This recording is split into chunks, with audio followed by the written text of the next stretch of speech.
Well, hello everyone, and welcome back to my channel. I really appreciate you all tuning in, and I certainly appreciate your support.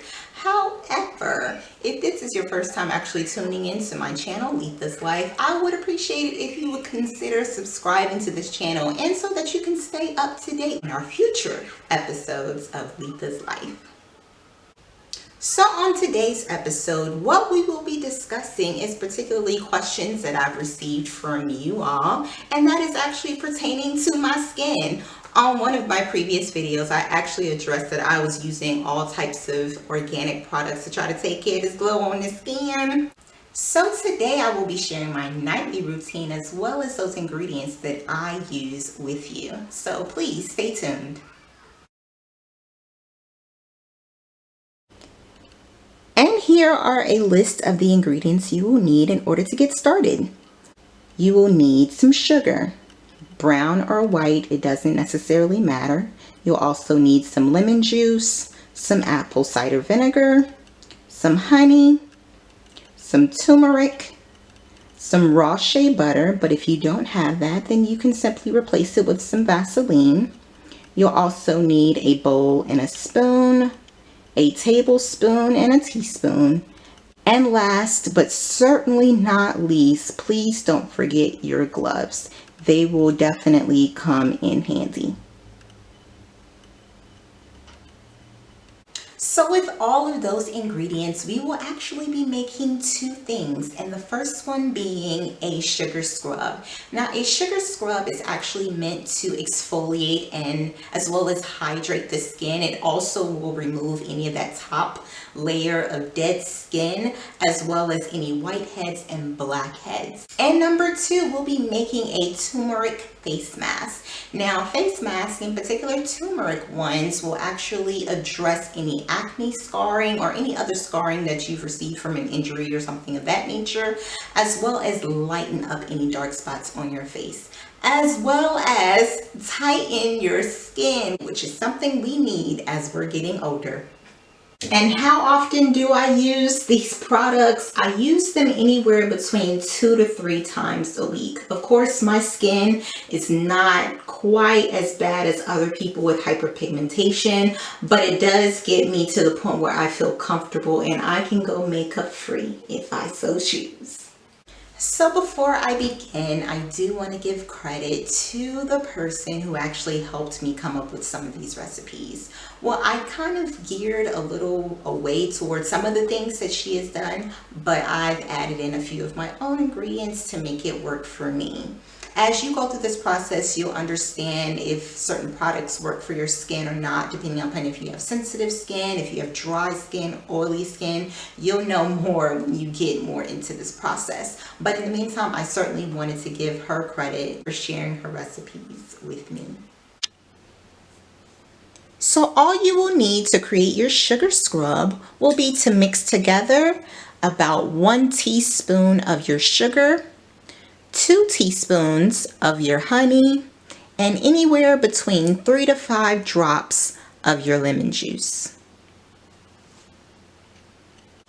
And once you've mixed all of your products together, you should create a scrub that kind of looks like this. I hope you can get a good look at it. But it should have that type of consistency that looks like it's velvety in a sense. And once we've created the solution, then it's now time to apply it to our face for about 2 minutes, rubbing in a circular motion. And you can also apply it to your neck. So let me put this on my face and I'll be right back. And now that we've mixed the solution together, like I was saying, you want to apply it to your face. What I've been doing is using the back of the spoon to actually apply it to my face, as well as using the spoon to apply it or moisturize it into a circular motion around my face. Also, on a side note, it can be a little messy, so I got an old towel to just strip around me so that if it does spill, which it does have a tendency to do, then all you have to do is just wash your towel. You don't necessarily have to change your clothes, especially if you plan on sleeping in them. So, like I said, I'm just making a circular motion with the back of the spoon all over my face, over my nose, And like I said, just doing it for a couple of minutes.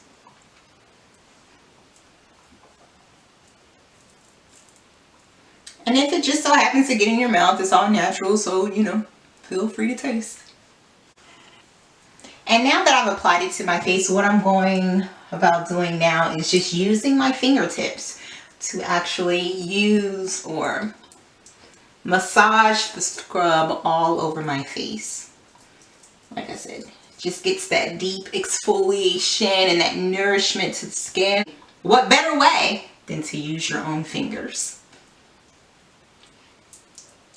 So once it's been about a couple of minutes, then I'm just going to wash it off, or rinse it off, I should say, with some warm water. And I'll be right back. And now that I've gotten a chance to wash off all the scrub off my face feels so good and so smooth. Just almost feels like a baby's bottom. But we're not done. Now it's time to make the face mask.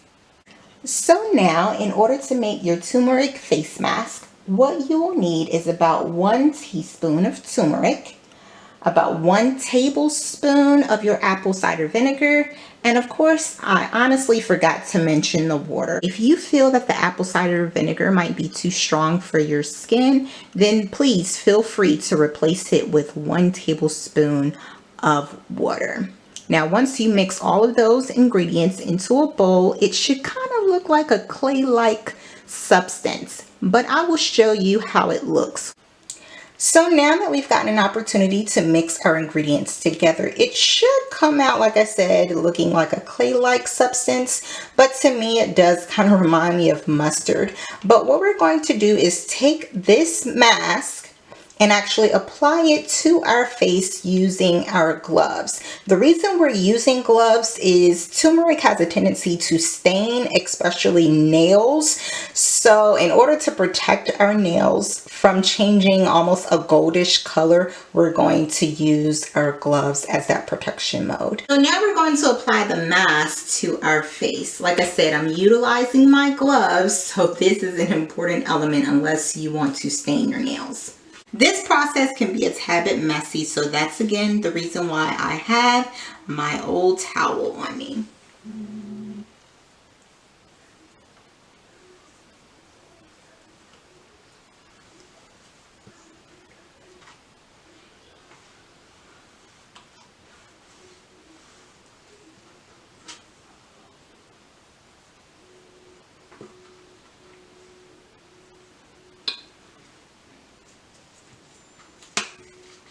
And I'll be back once we've gotten a chance to apply all of this to our face. And like I said, I've gotten it pretty much over my face, so I'm just working it in just to make sure that everything is covered. And like I said, I'm using my gloves.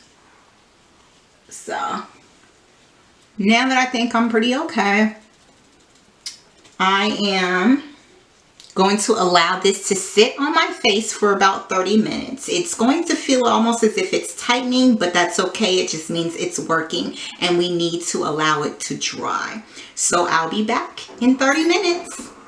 So now that it's been 30 minutes since I've allowed the mask to dry, and like I said, it is completely dry. I mean, nothing is coming off. There's no wet spots except maybe some crumbles from the mask, but I'm going to wash this off with warm water. I will admit that, like I said, it does feel like your skin is tightening, but because I also used apple cider vinegar on mine, it kind of gives that tingling sensation to me. But if you don't like that, then again, use water or milk if you'd like. But I'm going to come back after I finish washing this off and we'll get back to it. And now this is what my face looks like now that I have rinsed the turmeric mask off with the warm water. Again, there I did have sort of a tingling sensation just because the apple cider vinegar that I had, but if you use water, you should certainly not have that problem.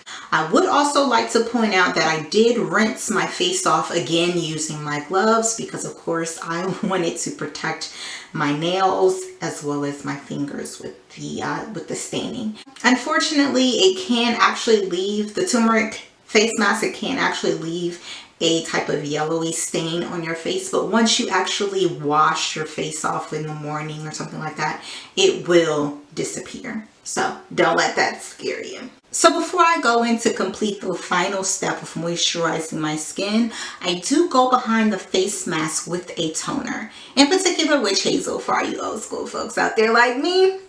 The toner will allow you to remove any of that excess yellow staining that you might have seen that you might not have been that comfortable with. But the toner does remove a lot of that, if not all of it. And especially if you don't want to completely wash your face until the next morning, then the toner will be a good substitute for that.